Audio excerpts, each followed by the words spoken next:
Hi dear students, मैं पवन Tiwari Chandra institute के YouTube channel पर आप सभी का हार्दिक स्वागत करते हैं। तो यहाँ पर टॉपिक आप देख पा रहे हैं साधारण ब्याज, जिसका लेक्चर 30 में लेकर आपके सामने आया हूँ। यहाँ पर मैंने एक हेडिंग किया है, जब मूलधन स्वयं का a/b गुना हो जाए। प्रश्न समझने से पहले एक कॉन्सेप्ट पर हम आ जाएं। आप जानते हैं, जब किसी धन के हो जाने की बात आए तो वह धन मिश्र धन ही होता है, ये आपने नोट किया है। जब किसी धन के हो जाने की बात आए, जैसे हम आपसे कहते कोई धन स्वयं का 2 गुना हो जाता है। जैसे मान लिया मैंने किसी व्यक्ति को 5,000 दिया और ये स्वयं का 2 गुना हो गया, तो मतलब ये 10,000 हो गया। तो 10,000 में 2 चीज़ है कि नहीं, एक तो 5,000 जो मैंने दिया था वो था, और अगला 5,000 जो है वो ब्याज का है। तो जब कोई धन स्वयं का, ये सेंस लगा होना चाहिए, जब कोई धन स्वयं का समथिंग गुना होगा, चाहे जितने गुना हो जाए, 1.5 गुना, 2.5 गुना, 2 गुना, 3 गुना, निश्चित रूप से वो मिश्र धन ही होगा। जैसे ये मान लिया कोई धन 5,000 है और ये स्वयं का 1.5 गुना हो गया। 1.5 को मैं 3/2 लिख सकता हूँ। 1.5 मतलब 1 सही 1/2, तो इसको 3/2 लिख सकते हैं। तो जब कोई धन स्वयं का 1.5 गुना होगा तो ये 7500 हो जाएगा। अब बताइए 7500 क्या है? मिश्र धन। कैसे पता? इस 7500 में 5,000 मूलधन का है और प्लस 2,500 ब्याज का है। तो ध्यान देना, जैसे ये 5,000 क्या है? मूलधन है। 5,000 क्या है? मूलधन। और ये स्वयं का मतलब खुद का, ये मूलधन स्वयं का कितने गुना हो गया? 3/2। तो 3/2 को a/b तो लिख ही सकते हैं। तो जब कोई धन स्वयं का a/b गुना होगा तो ये जो भी बनेगा, ये क्या बनेगा? मिश्र धन ही बनेगा। इस बात का ध्यान देना, कोई भी धन हो, जब वो खुद का चाहे जितना गुना हो जाए, चाहे a/b गुना हो जाए, चाहे a गुना, मतलब चाहे 3/2 गुना हो जाए, चाहे 2 गुना हो जाए, बस इतना ध्यान देना, जब कोई धन स्वयं का a/b गुना होगा तो ये जो भी बनेगा वो मिश्र धन ही बनेगा, मतलब a बनेगा। अब देखिए प्रश्न हल कैसे करेंगे, बनते कैसे हैं। हल करने का तरीका बिल्कुल पिछला होगा जो मैंने पहले हेडिंग में बताया, बस इतना ध्यान देना। एक प्रश्न मैं यहां से ले रहा हूं। हमने लिखा कोई धन साधारण ब्याज की दर से, कोई धन साधारण ब्याज की दर से 4 वर्ष में स्वयं का 8/5 गुना हो जाता है। 8/5 गुना हो जाता है, तो ब्याज की दर बताइए। चलिए अब यहां से समझिएगा, कोई धन है, कोई धन मतलब मूलधन। ये मूलधन जो था, ये साधारण ब्याज की दर से 4 साल में स्वयं का, देखिए ये सेंस होना चाहिए, स्वयं का 8/5 गुना हो जाता है। कौन स्वयं का 8/5 गुना हो जाता है? वह धन, मतलब जो मूलधन था। कौन स्वयं का 8/5 गुना हो जाता है? वह धन, मीन्स मूलधन। तो ध्यान देना, जैसे ये मूलधन है और ये मूलधन जो है ये स्वयं का, ये मूलधन जो है ये स्वयं का कितने गुना हो जाता है? 8/5 गुना। तो जब मूलधन स्वयं का 8/5 गुना होगा तो मूलधन स्वयं का समथिंग गुना होगा, तो ये जो भी बनेगा वो मिश्र धन ही बनेगा, इसमें कोई संदेह नहीं होना चाहिए। बात समझ है कि नहीं? कोई धन है, ये जब स्वयं का 8/5 गुना होगा तो ये क्या होगा? मिश्र धन। अच्छा, मूलधन जब दाहिने तरफ जाएगा तो भाग हो जाएगा, तो आप ध्यान देना 8/5 यही रखिए और ये मूलधन उठा के दाहिने तरफ भेज दीजिए। तो जब दाहिने तरफ जाएगा तो मिश्र धन में भाग हो जाएगा, किससे? मूलधन से। बात समझिएगा, ये मूलधन गुणा हो रहा है, दाहिने तरफ भाग हो जाएगा, तो यहाँ 8/5 रहने दीजिए, मूलधन जब उधर जाएगा तो मिश्र धन में मूलधन से भाग हो जाएगा। इसका मतलब यदि मूलधन 5 रुपए है तो मिश्र धन कितना होगा? 8 रुपए। बात समझेगा, जैसे मूलधन 5 रुपए है तो मिश्र धन कितना होगा? 8। इसका मतलब समझे, जैसे मैंने किसी व्यक्ति को 5 रुपए दिया और उसने हमें लौटाया 8 रुपए, तो बताइए उसने हमें ब्याज कितना दिया? आप कहेंगे 3 रुपए। बात समझना, हमने व्यक्ति को कितने रुपए दिया था? 5 रुपए। मूलधन मैंने कितना दिया था? 5 रुपए, और उसने हमें लौटाया कितना? 8 रुपए। तो 5 रुपए मैंने दिया था, उसने 8 रुपए लौटाया, तो इसका मतलब हुआ ब्याज यहाँ पर जो बना 3 रुपए। कैसे पता चला? मिश्र धन में से मूलधन घटा दीजिए, 8 में से 5 कितना आया? 3। बस दर पूछा है, मैंने पिछले क्लास में बताया था, दर बराबर ब्याज गुणा 100 बटे मूलधन गुणा समय, ये पक्षांतर करके। तो बताइए ब्याज हमें अभी अभी पता चला, ब्याज कितना है? 3 रुपए।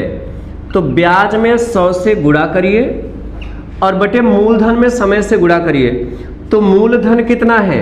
मूलधन कितना है? 5, और गुणा समय मैंने दिया है 4 वर्ष।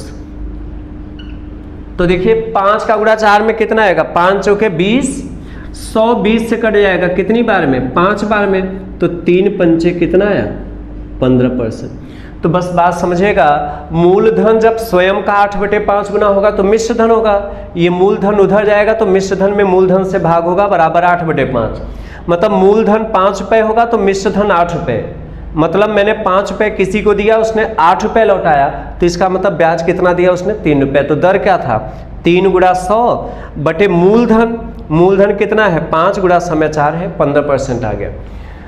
अच्छा, जरूरी नहीं कि a बटे b गुना ही दे, मतलब भिन्नों में गुना जरूरी नहीं है कि 3/2, 5/2, 7/3, यह जरूरी नहीं है। कभी कभी कंप्लीट गुना भी दे देता है, 2 गुना, 3 गुना। तो जैसे 2 गुना कहे तो ये 2/1 लिख सकते हैं, मतलब भिन्न में कन्वर्ट कर लेंगे तो ज़्यादा आसान रहेगा। जैसे एक सवाल में दे रहा हूँ,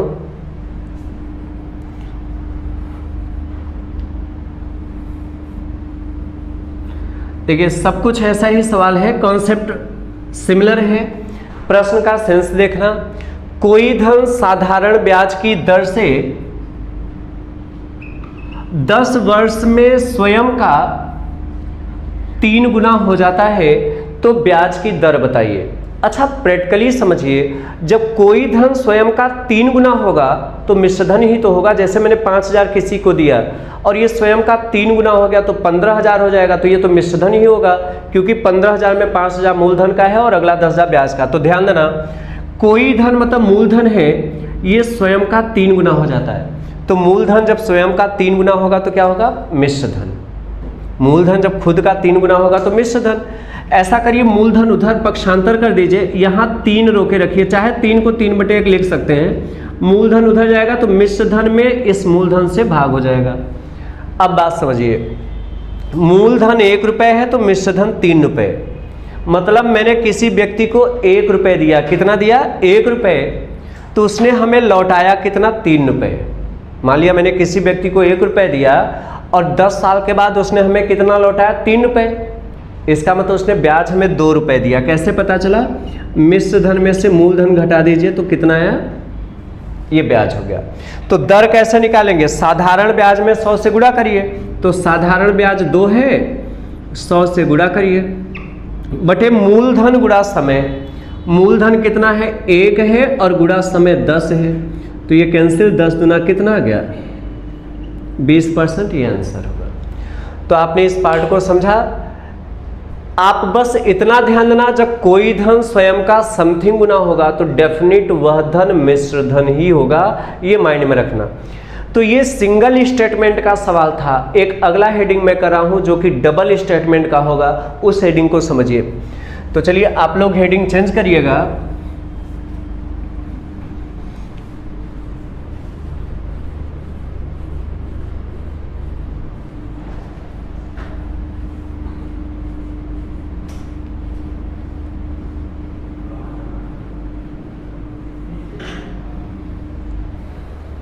ध्यान देना, मैंने हेडिंग लिखा है जब कोई धन T1 वर्ष में N1 गुना तथा T2 वर्ष में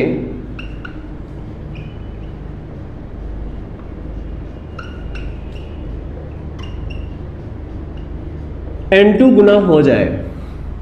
चलिए ध्यान देना, कोई धन है वो T1 वर्ष में N1 गुना हो जाता है। अच्छा पहले बताइए, कोई धन मतलब मूलधन है, ये T1 वर्ष में N1 गुना हो रहा है। मतलब जैसे कोई धन है 5 वर्ष में 3 गुना हो रहा है। बात समझिएगा, T1 को 5 कहें और N1 को 3 कहें, बात समझिएगा। जैसे हमने आपसे कहा कोई धन 5 वर्ष में 3 गुना हो जाता है, तो जब कोई धन 3 गुना होगा तो मिश्र धन ही तो होगा। आप जानते हैं जब किसी धन के हो जाने की बात की जाए तो वो मिश्र धन ही होता है। तो समझिएगा जैसे कोई धन P है, ये कोई धन कितना है, चलिए थोड़ा यहां ध्यान देना, कोई धन P है और ये स्वयं का, ये मूलधन जो है ये स्वयं का कितने गुना हो रहा है, N1 गुना। जैसे मूलधन जब खुद का N1 गुना होगा तो मिश्रधन ही तो होगा ना, बात समझ रहे कि नहीं। जैसे ये मूलधन है और ये N1 गुना हो जाए, तो जब कोई धन N1 गुना होगा तो मिश्रधन ही होगा। अच्छा, मिश्रधन का सूत्र मैंने पहले क्लास में बताया था, ये P गुणा N1 जैसा वैसे लिखना। मिश्रधन का सूत्र होता है मूलधन इंटू 100 प्लस दर गुणा समय, तो समय T1 लिखना, समय T1 वर्ष में हो रहा है तो बटे 100। देखिए मिश्रधन का सूत्र क्या होता है, A बराबर क्या होता है, मिश्रधन। तो मिश्रधन बराबर होता है मूलधन इंटू 100 प्लस दर गुणा समय बटे 100। ये मैंने पहले ही क्लास में पहले ही लेक्चर में बताया था। अच्छा देखिए ये P से P कट गया, कैसे, ये P गुणा हो रहा है, उधर जाएगा तो भाग हो जाएगा। अच्छा अब बात समझिएगा, ये 100 भाग हो रहा है, 100 को बाएं तरफ लाएंगे तो गुणा होगा, तो 100 का गुणा N1 में ये कितना हो जाएगा, 100 N1।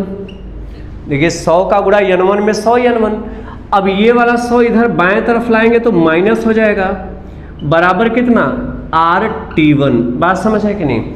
100 भाग हो रहा है, इधर आएगा गुणा तो 100 N1, ये 100 इधर आएगा तो -100 बराबर RT1।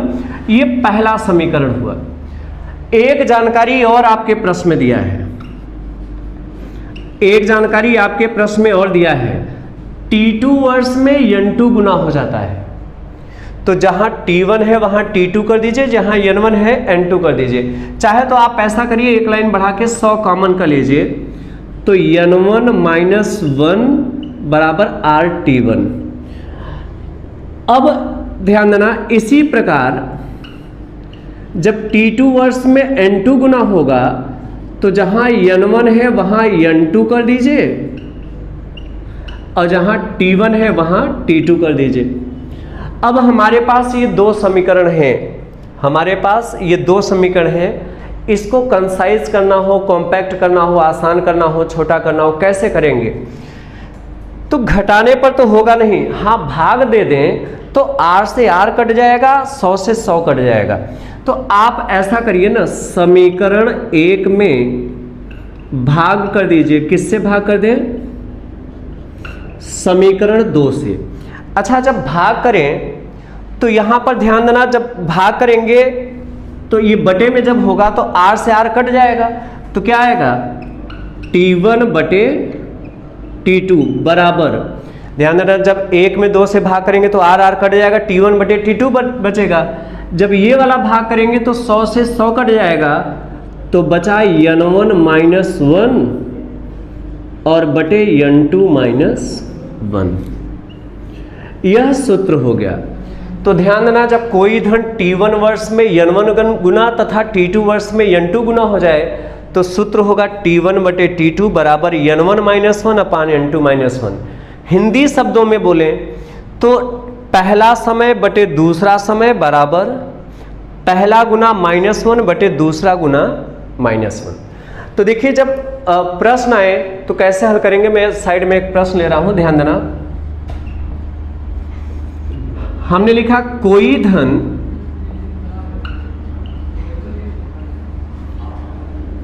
साधारण ब्याज की दर से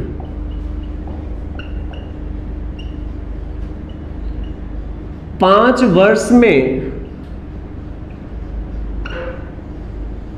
वर्ष में 3 गुना हो जाता है,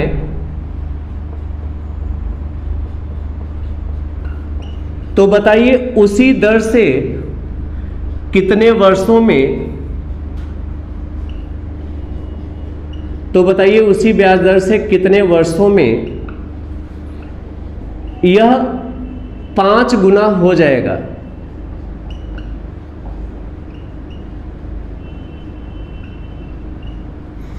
चलिए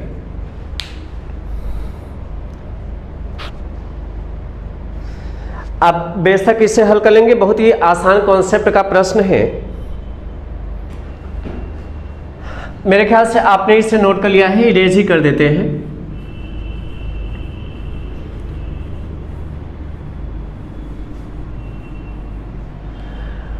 तो ध्यान देना, प्रश्न में हमने लिखा है कोई धन साधारण ब्याज की दर से 5 वर्ष में 3 गुना हो जाता है। ध्यान देना, 5 वर्ष में कितने गुना हो जाता है? 3 गुना हो जाता है। तो उसी ब्याज दर से कितने वर्षों में यह 5 गुना हो जाएगा? बात समझिएगा, 5 वर्ष में 3 गुना हो जाता है, तो कितने वर्षों में 5 गुना हो जाएगा? तो ये 5 वर्ष T1 है, पहला समय, ये 3 गुना है, मतलब N1 गुना है। 5 वर्ष में 3 गुना हो जाता है, मतलब T1 वर्ष में N1 गुना हो जाता है। तो कितने वर्षों में, T2 नहीं पता है, कितने वर्षों में 5 गुना हो जाएगा, मतलब ये N2 है। तो बताइए T1 समय में N1 गुना और T2 समय में N2 गुना हो जाए, तो इसका सूत्र है T1 बटे T2, मतलब पहला समय बटे दूसरा समय। तो पहला समय कितना है? 5। पहला समय कितना है? 5 बटे T2 नहीं पता। ध्यान देना, T1 बटे T2 मतलब पहला समय बटे दूसरा समय। तो पहला समय 5 है बटे दूसरा समय T2 नहीं पता, जैसे का वैसा लिखना, बराबर N1 माइनस 1 बटे N2 माइनस 1, मतलब पहले गुना में से 1 घटाइए बटे दूसरे गुना में से 1 घटाइए। तो पहला गुना मतलब N1 का मान 3 है, तो इसमें से 1 घटाइए बटे N2, दूसरा गुना 5 है, तो N2 में से भी 1 घटाइए। तो देखिए कितना सिंपल रहा, 5 बटे T2 बराबर 3 में से 1 घटाएंगे 2 आएगा, 5 में से 1 घटाएंगे 4 आएगा। 3 में से 1 घटाएंगे 2, 5 में से 1 घटाएंगे 4।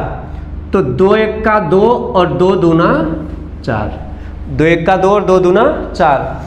A बटे B बराबर हो C बटे D के, तो हम क्रॉस मल्टीप्लाई करते हैं। तो जब तिर्यक गुणा करेंगे इस तरीके से, तो T2 का गुणा 1 में कितना आएगा? T2, और 5 का गुणा 10 में गुणा करेंगे तो 5 का गुणा 2 में गुणा करेंगे तो 10 वर्ष। आंसर आएगा हमारा 10 साल। तो चलिए मैं इसी पैटर्न का एक सवाल और लिख रहा हूँ, ताकि आप इस पर अच्छे से आंसर कर सके और प्रश्न नेचर समझ सके। यदि मैं ये सूत्र को डेरिवेट नहीं करता, तो पूरी तरीके से 2 समीकरण बनाना, 1 में 2 से भाग करना, कहीं समय लग जाता। तो इसलिए मैंने पूरा व्याख्या कर दिया, ताकि आप कॉन्सेप्ट भी समझ लीजिए, और सूत्र से हल कर दिया ताकि आप जल्दी भी हल कर लीजिए। एक सवाल यहाँ पर मैं और ले रहा हूँ,